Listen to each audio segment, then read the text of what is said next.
Hello students, I'm Miss Mar. Today I'm going to read an ebook about Juneteenth for Mazie.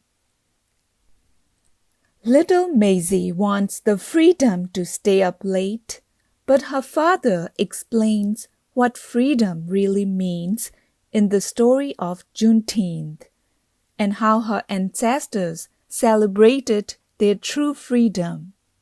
So let's listen. Juneteenth for Mazie by Floyd Cooper.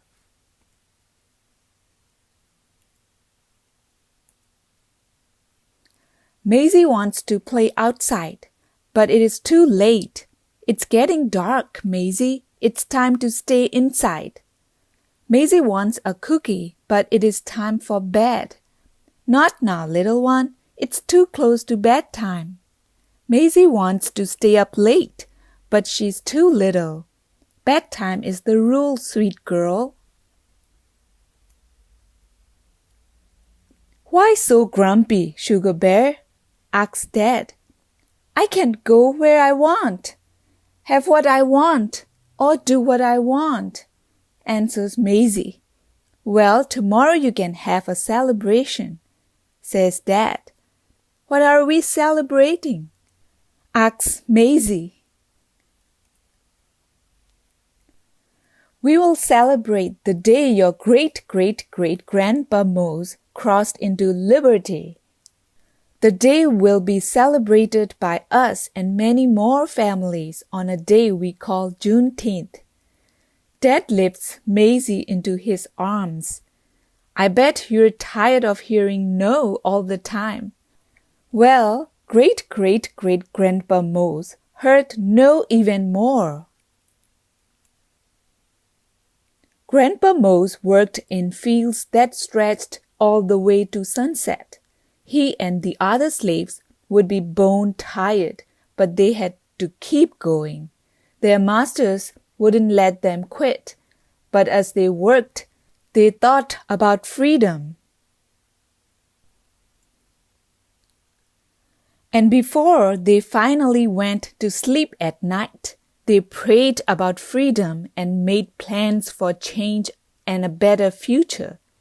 Some slaves ran north to freedom, following a bright star in the sky. They sweat, they bled, and they cried till those cries were quieted by a single proclamation from a brave president. Grandpa Mose heard that proclamation read from the balcony of the hotel on that warm June day in Galveston, Texas.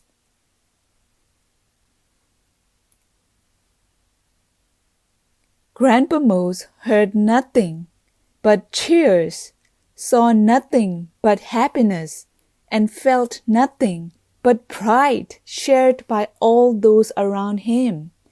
The cheers became dancing. The dancing became celebrating. It went on and on into the night. Grandpa Mose and the others had found freedom. They continued to work, but this time they were paid for their hard work. So they worked, and they saved, and they never forgot the moment they heard, the moment that changed their lives forever. But things weren't perfect.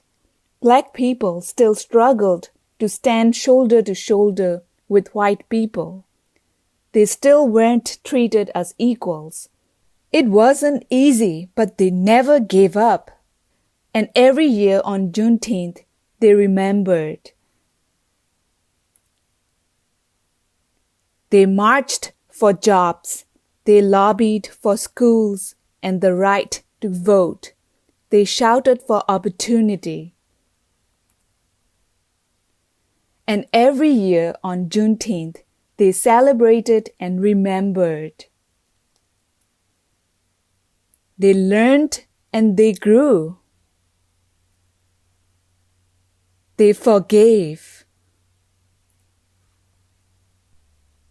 They excelled and achieved. They became heroes. Now, sweet Mazie, it's your turn to celebrate just like great-great-great-grandpa Mose. It's your turn, Mazie, to eat some barbecue and drink some strawberry pop.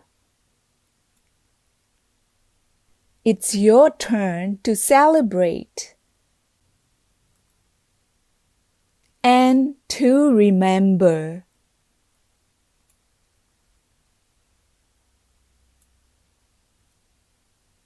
On June 19th, 1865, soldiers arrived in Galveston, Texas, announcing the end of the Civil War and the end of slavery in the United States. It was more than 2 years after President Lincoln's Emancipation Proclamation, celebrated every year on June 19. Juneteenth commemorates the announcement of the abolition of slavery and the emancipation of African American citizens throughout the entire United States. The end.